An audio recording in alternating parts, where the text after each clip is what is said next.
Chapter 22, To Kill a Mockingbird. It was Jem's turn to cry. His face was streaked with angry tears, and we made our way through the cheerful crowd. It ain't right, he muttered, all the way to the corner of the square where we found Atticus waiting. Atticus was standing under the streetlight, looking as though nothing had happened. His vest was buttoned, his collar and tie were neatly in place, his watch chain glistened. He was his impassive self again. It ain't right, Atticus, said Jem. No, son, it's not right. We walked home. Aunt Alexandra was waiting up. She was in her dressing gown, and I could have sworn she had on her corset underneath it. I'm sorry, brother, she murmured. Having never heard her call Atticus brother before, I stole a glance at Jem, but he was not listening.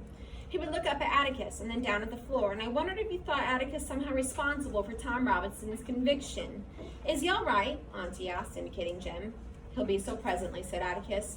It was a little too strong for him. I'm going to bed, he said. If I don't wake up in the morning, don't call me. I didn't think it wise in the first place to let them. This is their home, sister, said Atticus. We've made it this way for them. They might as well learn to cope with it. But they don't have to go to the courthouse and wallow in it. It's just as much Macomb County as missionary teas. Atticus? Aunt Alexandra's eyes were anxious. You were the last person I thought would turn bitter over this. Not bitter, just tired. I'm going to bed. Atticus, said Jem bleakly, and he turned in the doorway. What, son? How could they do that? How could they do it? I don't know, but they did it.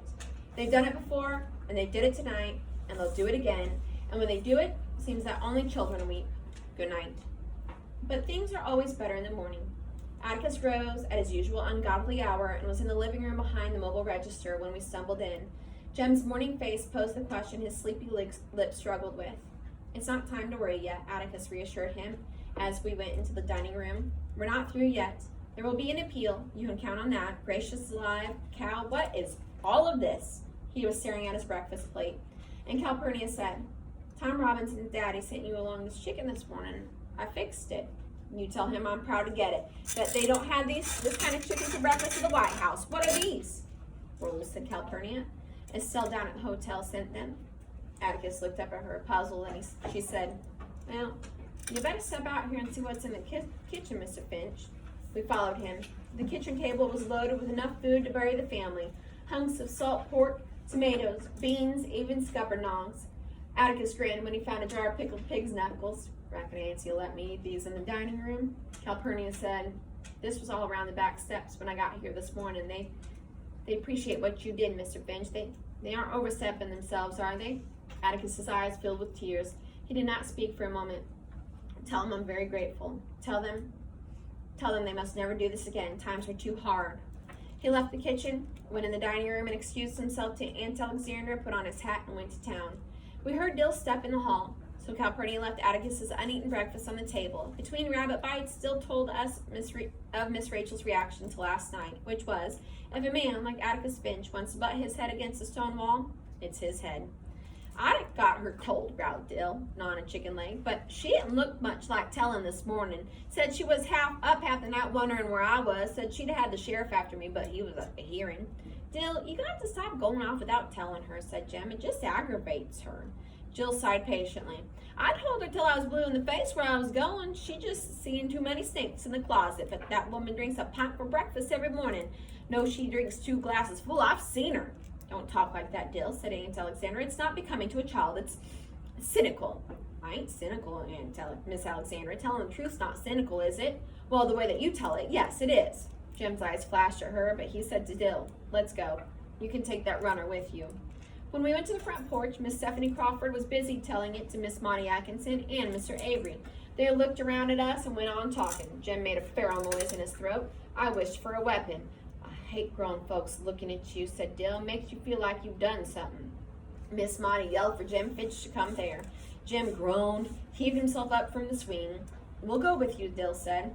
Miss Stephanie's nose quivered with curiosity. She wanted to know who all gave us permission to go to court. She didn't see us, but it was all over town this morning that we were in the colored balcony. Did Agnes put us up there as a sort of, wasn't it right up there close with all those? Did Scout understand all that? Didn't it make us mad to see our daddy beat? Hush, Stephanie, Miss Monty's chin was deadly. I've not got a call all morning to pass on the porch. Jim Finch, I called to find out if you and your colleagues can eat some cake. Got up to 5 in the morning to make it, so you better say yes. Excuse us, Stephanie. Good morning, Mr. Avery. There was a big cake and 2 little ones on Miss Maudie's kitchen table. There should have been 3 little ones. It was not like Miss Maudie to forget Dill, and we must have shown it, but we understood when she cut from the big cake and gave the slice to Jim. As we ate, we sensed that this was Miss Maudie's way of saying that as far as she was concerned, nothing had changed. She sat quietly in a kitchen chair watching us, and suddenly she spoke. Don't fret, Jim. Things are as never bad as they seem. Indoors, when Miss Maudie wanted to say something lengthy, she spread her fingers on her knees and settled to her bridge work. This she did, and we waited. I simply want to tell you that there are some men in this world who are born to do our unpleasant jobs for us. Your father is one of them. Oh, well, said Jim. Don't you well me, sir, Miss Maudie replied, recognizing Jim's fatalistic noises. You are not old enough to appreciate what I said. Jim was staring at his half-eaten cake. It's like being a caterpillar in a cocoon, that's what it is, he said.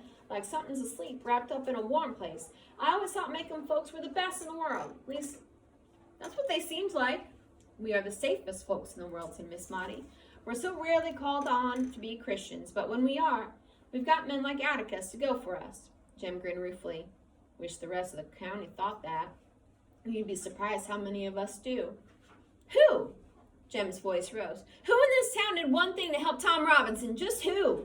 Well, his colored friends, for one thing, and people like us, people like Judge Taylor, people like Mr. Hectate. Stop eating and start thinking, Jim. Did it ever strike you that Judge Taylor naming Atticus to defend that boy was no accident? That Judge Taylor might have had his reasons for naming him? Well, that was a thought. Court-appointed defenses were usually given to Maxwell Green, Macomb's latest addition to the bar, who needed the experience. Maxwell Green should have had Tom Robinson's case. You think about that, Miss Maudie was saying. It was no accident. I was sitting there on the porch last night waiting. I waited and waited to see you all come down the sidewalk, and as I waited, I thought, Atticus Finch won't win.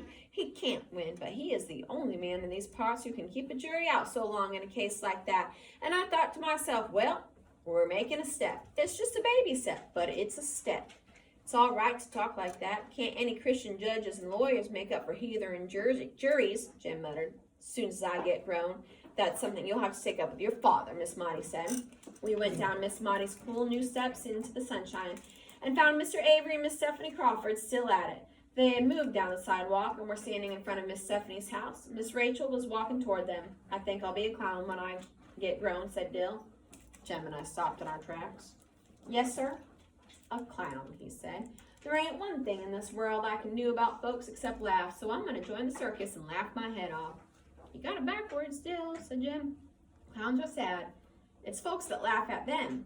Well, I'm going to be a new kind of clown. I'm going to stand in the middle of the ring, and I'm going to laugh at the folks. Just look yonder, he pointed. Every one of them ought to be riding broomsticks. Aunt Rachel already does. Miss Stephanie and Miss Rachel were waving wildly at us in a way that did not give a lie to Dill's observation. Oh, gosh, breathed Jim. I reckon it'd be ugly not to see 'em. Something was wrong.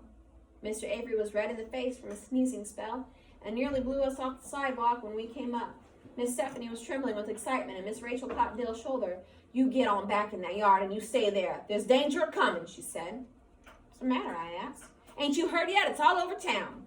At that moment, Aunt Alexander came to the door and called us, but she was too late. It was Miss Stephanie's pleasure to tell us. This morning, Mr. Bob Ewell stopped Atticus on the post office corner, spat in his face, and told him he'd get him if it took the rest of his life. Okay, because what happened